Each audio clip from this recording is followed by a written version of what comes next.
بسم اللہ الرحمن الرحیم۔ السلام علیکم، آپ دیکھ رہے ہیں الف نیوز اور میں ہوں آپ کے ساتھ ماجد علی۔ شامل کرتے ہیں پاکستان اور دنیا بھر سے بریکنگ نیوز ہیڈ لائنز۔ خطے میں پراکسی وار، ایرانی سپریم لیڈر آیت اللہ خامنئی کی تردید۔ ایران کے سپریم لیڈر آیت اللہ خامنئی کا کہنا ہے کہ ایران نے خطے میں کوئی پراکسی بنا رکھی ہے اور نہ ہی ایران کو کسی پراکسی کی ضرورت ہے۔ غیر ملکی خبرساں ادارے کی رپورٹ کے مطابق آیت اللہ خامنئی نے اس امر کا اظہار ملاقات کے لیے آنے والے وفود سے گفتگو کے دوران کیا۔ انہوں نے اس تاثر کی تردید کی ہے کہ علاقے میں ایرانی پراکسیز لڑ رہی ہیں۔ انہوں نے کہا اگر کوئی ملک اپنے لیے یہ راستہ لیتا ہے تو اس کا مطلب یہ نہیں ہے کہ وہ ایرانی پراکسی کے طور پر کام کرتا ہے۔ ایرانی سپریم لیڈر آیت اللہ خامنئی نے کہا کہ اسلامی جمہوریہ ایران کی کوئی پراکسی فورسز نہیں ہے، یمن اپنے ایمان کی وجہ سے لڑتا ہے۔ حزب اللہ کی جنگ بھی ایمان اور عقیدے کی طاقت کی بنیاد پر ہے۔ جہاں تک حماس اور اسلامی جہاد گروپ کا تعلق ہے، وہ بھی اپنے عقیدے اور ایمان کے تقاضے کے طور پر لڑتے ہیں۔ ان کا عقیدہ ہی انہیں جہاد پر مجبور کرتا ہے، وہ ہماری پراکسی کے طور پر کام نہیں کرتے۔ آیت اللہ خامنئی نے امریکہ کا ذکر کرتے ہوئے کہا کہ امریکی کہتے ہیں کہ ایران اپنی پراکسی سے علاقے میں محروم ہو گیا ہے، یہ ان کی اپنی غلطی ہے۔ خبر کے اگلے حصے میں بات کرتے ہیں۔ یوکرین کا روس پر 9/11 طرز کا ڈرون حملہ، جانی نقصان نہیں ہوا۔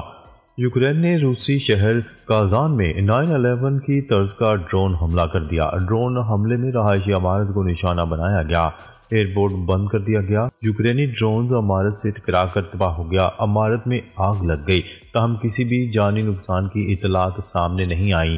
یوکرین نے مزید 8 ڈرون حملے کیے۔ ایئر ڈیفنس سسٹم نے ڈرونز فضا میں تباہ کر دیے۔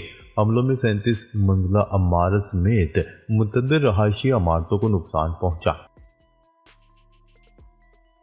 خبر کے اگلے حصے میں بات کرتے ہیں۔ امریکہ کے یمن میں حوثیوں کے ٹھکانوں پر فضائی حملے، ڈرونز بھی مار گرائے۔ امریکہ نے یمن میں حوثیوں کے ٹھکانوں پر فضائی حملے شروع کر دیے، جن میں دارالحکومت سینا میں میزائلوں کے ذخیرے اور کمانڈ اینڈ کنٹرول تنصیب کو نشانہ بنایا گیا۔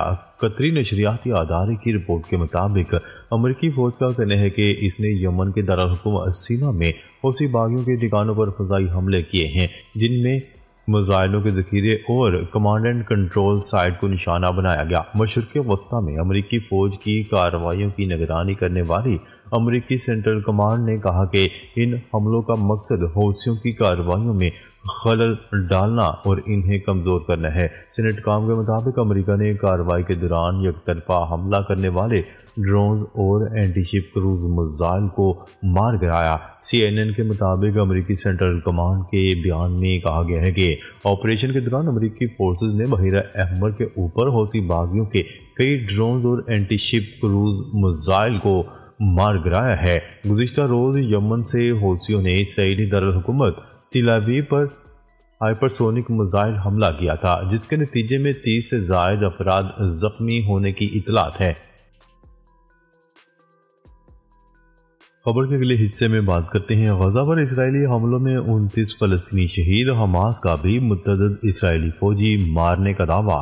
اسرائیل کی جانب سے غزہ پر حملوں کا سلسلہ جاری ہے، جس میں مزید 29 فلسطینی شہید ہو گئے۔ غیر ملکی خبرساں ادارے کی رپورٹ کے مطابق اسرائیل نے غزہ کے کمال ادوان ہسپتال میں کئی دھماکے کیے اور گزشتہ روز صبح سے جاری حملوں کے دوران مزید 29 فلسطینی شہید ہو گئے۔ دوسری جانب فلسطین کی مزاحمتی تنظیم حماس کے غزہ اور مغربی کنارے میں جوابی کارروائیاں جاری ہیں، جس دوران حماس نے متعدد اسرائیلی فوجیوں کو ہلاک و زخمی کرنے کا دعویٰ کیا ہے۔ علاوہ ازیں ایرانی سپریم لیڈر آیت اللہ خامنئی کا کہنا تھا کہ اسرائیل غزہ میں اپنے مقاصد حاصل کرنے میں ناکام رہا ہے، مغوی رہا ہوئے اور نہ ہی حماس کی مزاحمت ختم ہو سکی۔ خبر کے اگلے حصے میں بات کرتے ہیں۔ امریکہ کو ایران کے جوہری ہتھیار بنانے کا خدشہ ہے، مشیر قومی سلامتی جیک سیلون نے خبردار کر دیا۔ امریکی قومی سلامتی کے مشیر جیک سیلون نے کہا کہ جو بائیڈن انتظامیہ کو خدشہ ہے کہ ایران جوہری ہتھیار بنا سکتا ہے۔ واشنگٹن میں میڈیا نمائندگان سے گفتگو کرتے ہوئے جیک سیلون نے کہا کہ ڈونلڈ ٹرمپ کی ٹیم کو ایران کے جوہری ہتھیاروں کے خطرے سے آگاہ کیا گیا ہے۔ ایران کہتا ہے کہ اس کا جوہری پروگرام پرامن ہے۔ ایران نے یورینیم کی افزودگی کو بڑھایا ہے۔ امریکی قومی سلامتی کے مشیر نے کہا کہ خدشہ ہے ایران جوہری ہتھیار نہ بنانے کے وعدے سے پیچھے ہٹ جائے گا۔ جیک سیلون کا مزید کہنا تھا کہ اسرائیل کے ایرانی فوجی تنصیبات کو نشانہ بنانے سے جوہری ہتھیار بنانے کی صلاحیت کم ہوئی، جبکہ ایران کی کمزور پوزیشن ڈونلڈ ٹرمپ کو تہران سے سفارتکاری میں معاون ثابت ہوگی۔ انہوں نے مزید کہا کہ شامی صدر بشار الاسد کے زوال سے ایران کے علاقائی اثر و رسوخ کو بڑا دھچکا پہنچا ہے۔ خبر کے اگلے حصے میں بات کرتے ہیں دھمکی پر پاناما کے صدر کا ڈونلڈ ٹرمپ کو جواب۔ پاناما کے صدر نے پاناما کینال پر کنٹرول کی دھمکی پر امریکہ کے نو منتخب صدر ڈونلڈ ٹرمپ کو جواب دے دیا۔ غیر ملکی خبرساز ادارے کی رپورٹ کے مطابق پاناما کے صدر نے کہا ہے کہ پاناما کی آزادی پر کوئی سمجھوتا نہیں کیا جا سکتا۔ انہوں نے کہا کہ پاناما کینال کی انتظامیہ پر چین کا کوئی اثر و رسوخ نہیں ہے۔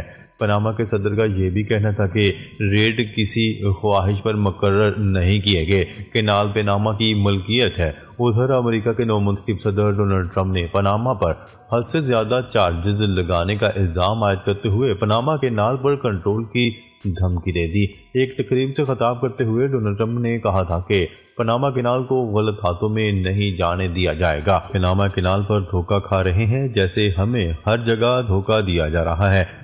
انہوں نے کہا کہ اصولوں پر عمل نہ ہوا تو امریکہ جلد اور بغیر کسی سوال کے کینال واپس لے لے گا۔ واضح رہے کہ امریکہ نے پاناما کینال کی تعمیر اور اس سے منسلک علاقوں کا انتظام کئی دہائیوں تک سنبھالے رکھا تھا، تاہم 1999 میں مکمل طور پر اس کا کنٹرول پاناما کو سونپ دیا گیا تھا۔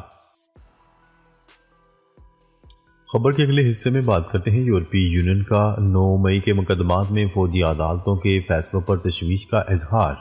غیر ملکی خبرساز ادارے کی رپورٹ کے مطابق 21 دسمبر کو یورپی ایکسٹرنل ایکشن سروس کی جانب سے جاری کردہ ایک اعلامیہ میں کہا گیا ہے کہ شہریوں کی سزاؤں کے یہ فیصلے پاکستان کی شہری اور سیاسی حقوق کے بین الاقوامی معاہدے سے متصادم ہے، جسے پاکستان نے اپنی بین الاقوامی ذمہ داریوں کے تحت تسلیم کیا ہے۔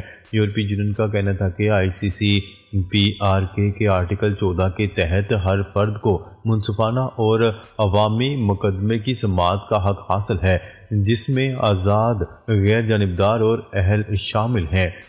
مزید برآں آرٹیکل 14 میں یہ بھی واضح کیا گیا ہے کہ فوجداری مقدمات کے فیصلے عوامی سطح پر دیے جائیں گے۔ اعلامیہ میں یہ بھی کہا گیا ہے کہ پاکستان نے یورپی یونین کی GSP+ کے تحت 27 بین الاقوامی کنونشنز کی پاسداری کی ہے، جن میں ICCPR بھی شامل ہے۔ اس سکیم کے تحت پاکستان کو تجارتی مراحت حاصل ہیں۔ یاد رہے کہ 20 دسمبر کو پاکستان میں سانحہ 9 مئی میں ملوث 25 افراد کو فوجی عدالتوں کی جانب سے 2 سے 10 سال تک قید بامشقت کی سزائیں سنائی گئی تھیں۔ ان افراد پر الزام تھا کہ انہوں نے ریاستی اداروں کے خلاف کارروائی کی تھی، جس کے نتیجے میں فوجی عدالت نے ان کے خلاف مقدمات کی سماعت کی اور سزائیں سنائیں۔ خبر کے اگلے حصے میں بات کرتے ہیں بشار الاسد کی مشکلات میں اضافہ، اہلیہ نے طلاق کے لیے روسی عدالت سے رجوع کر لیا۔ شام کے مظلوم صدر بشار الاسد کی اہلیہ نے روسی عدالت میں شوہر سے علیحدگی کی درخواست دائر کر دی۔ عرب میڈیا کی رپورٹ کے مطابق اسماء الاسد نے ماسکو میں رہائش پر اعتراض کرتے ہوئے طرز زندگی پر عدم اطمینان کا اظہار کیا۔ اسماء الاسد طلاق لے کر برطانیہ منتقل ہونے کی خواہش رکھتی ہیں اور علیحدگی کے بعد یہ ممکن بھی ہو سکے گا۔ رپورٹ کے مطابق اسماء علاج کے لیے لندن جانا چاہتی ہیں۔ بشارت سے شادی سے قبل اسماء لندن سے انویسٹمنٹ بینکر کے طور پر کام کرتی تھیں، جبکہ اسماء الاسد کی والدہ جو ایک برطانوی شہری ہیں اور شام کی سابق سفارتکار رہ چکی ہیں، انہوں نے اپنی بیٹی کو برطانیہ واپس آنے میں مدد کے لیے لندن کی اعلیٰ قانونی فرم کی خدمات حاصل کی ہیں۔ ناظرین، اب تک کے لیے اتنا ہی۔ مزید خبریں لے کر بہت جلد آپ کی خدمت میں حاضر ہوں گے۔ تب تک کے لیے اپنا خیال رکھیے گا۔ اللہ نگہبان۔